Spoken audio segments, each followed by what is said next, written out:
So at Gamescom we showed you flying between locations, and that was our sort of V1 planetary tech. And I said that we have this V2 tech that you're not seeing. It's a whole another level beyond what we were showing you. And the goal really is to sort of deliver that crisis level quality down on the ground, walking around, driving around, but on a global scale, right? So like most of these games, you look at Battlefield, you look at any of the sort of typical FPS, so the Frostbite engine, what CryEngine does, I mean, they do beautiful stuff, but it's all limited to, 2 by 2 kilometers or 4 by 4 kilometers, or maybe if you're lucky, 16 by 16 kilometers. So for us, we want to have that level of quality, but on a planetary scale, and that is a big, big ask. The team in Frankfurt, who have mostly been leading this, are a lot of the guys that built CryEngine in the first place, and they are brilliant.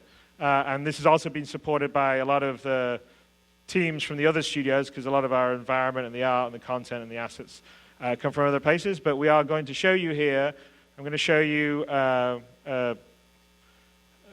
demo set in a planet. Now, we took a planet not necessarily that's in Stanton, because we wanted to have something that had more diverse ecosystems to sort of show you what the tech can do. And so this is the first time we're showing the tech publicly. Of course, like everything we do, it's going to get better and better. But it's a completely new terrain system.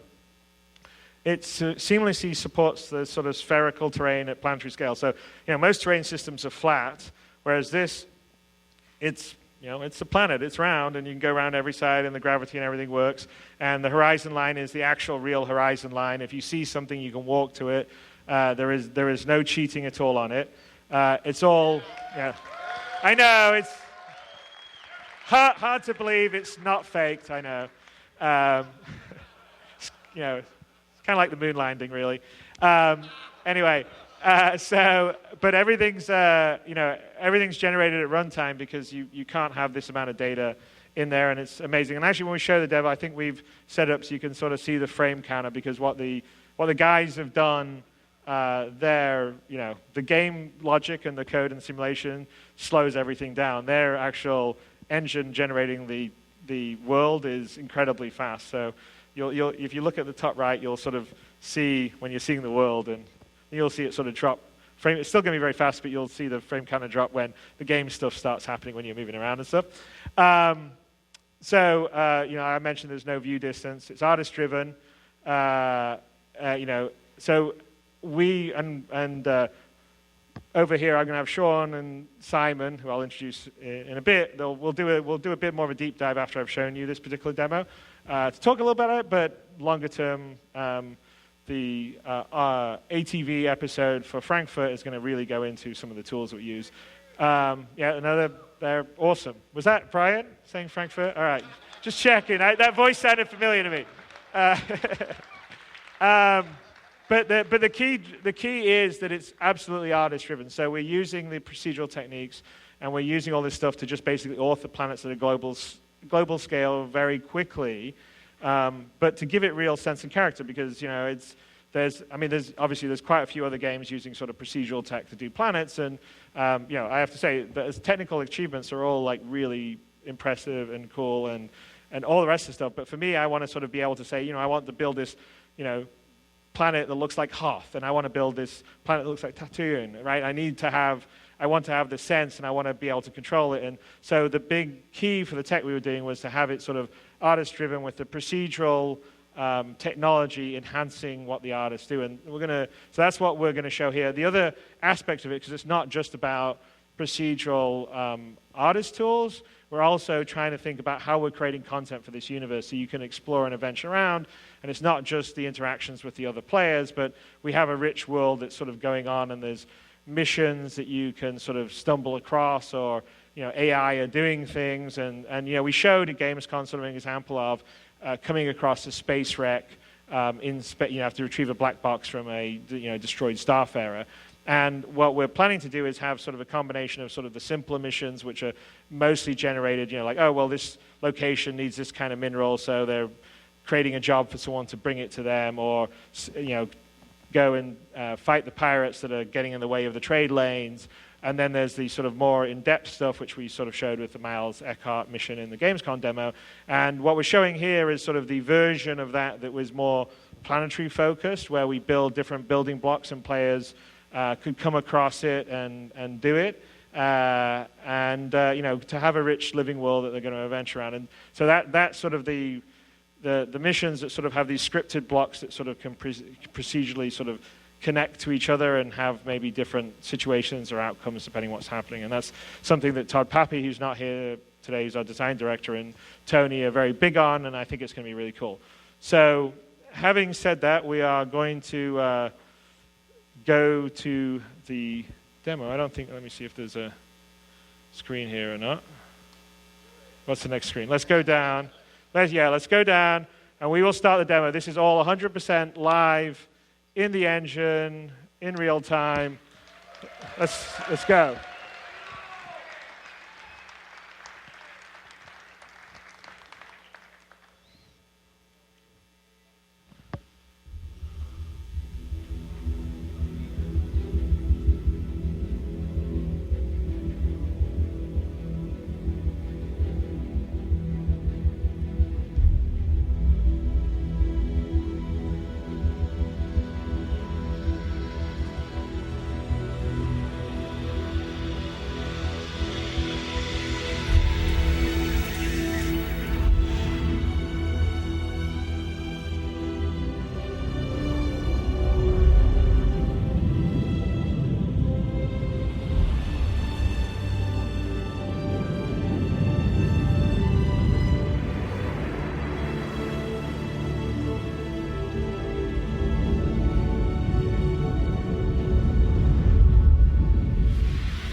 They missed it.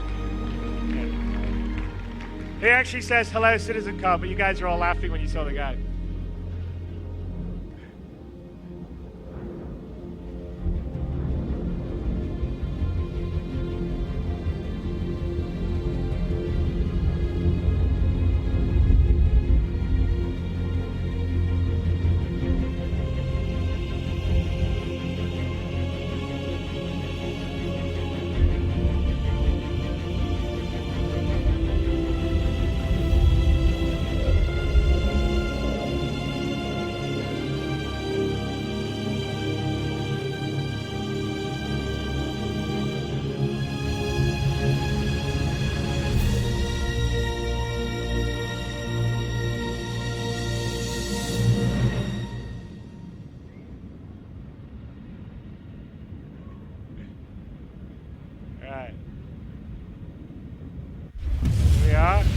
Constellation Aquila.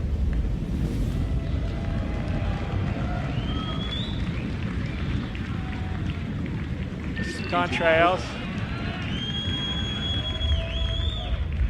So we're heading towards the distress beacon. So the idea with this would be that, you potentially could get a mission where you get a distress beacon and you're going to find out on, this particular case, this planet. So we're heading towards it.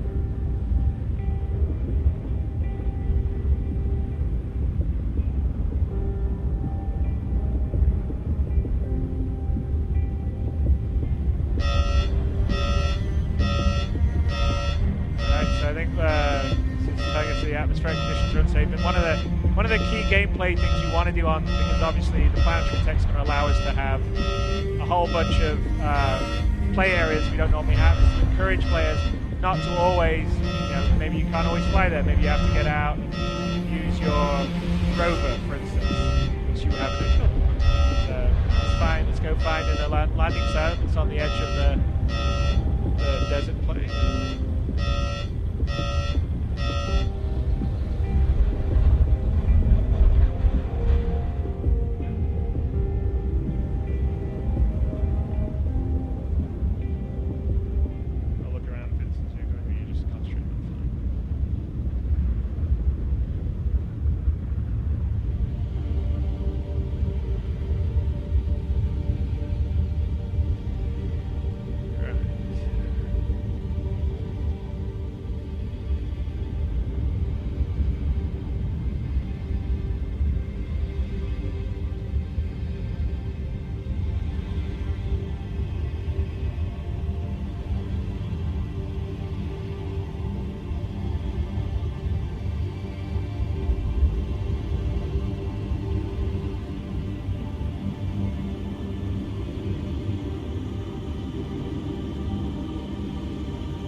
There's a little compression there. We've been working on that thing for the...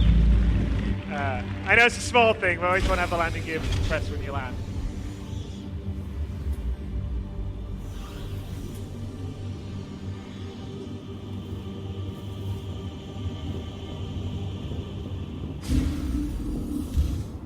Right, so we're going to head out to do some exploring and the armor on.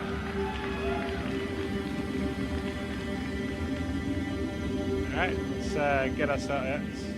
Let's be nice and tidy, close the locker up, and then grab our gun just in case there's some hostiles out there. But this is kind of an example, like for instance, you shouldn't be able to sort of sit in heavy armor flying a ship. Maybe you're in your flight suit and then you go and equip your armor or your EVA suit when you need to go outside and do stuff. And so you sort of want to make it quite immersive and have different reasons to be equipping and using different stuff. So if you notice, this is the actor that we had that was in People to Planet. He's actually in Squadron 42. He plays a character called Joachim Steiger.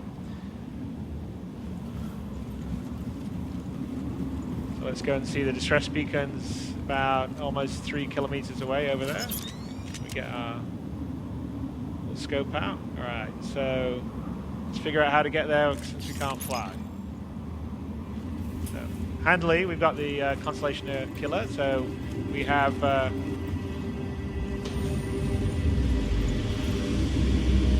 rover. So, you saw the Constellation Killer commercial a while ago. We are now doing this in game, in real time. Awesome.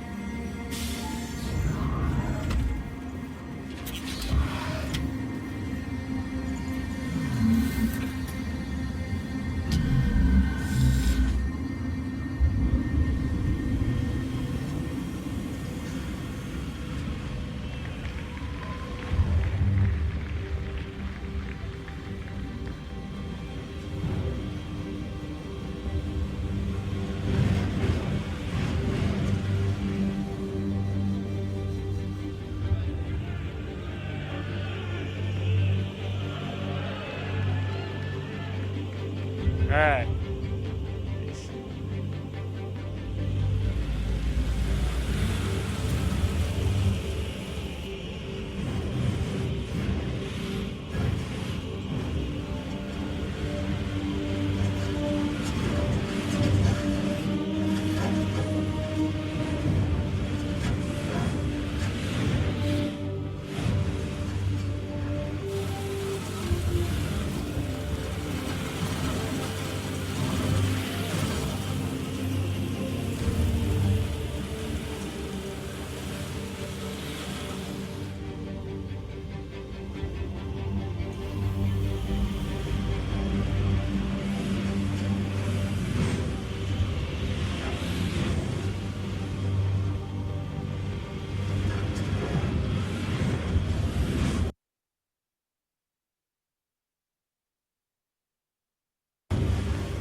And unlike, all those mountains you see, if we have the time, we don't here, but I'm sure when you guys get on Croc Planets V2, there'll be lots of videos where people walk all the way around the planet, or they go to the mountain they see in the distance, because that is not a skybox, that is actually the proper mountain geometry that's all there, everywhere.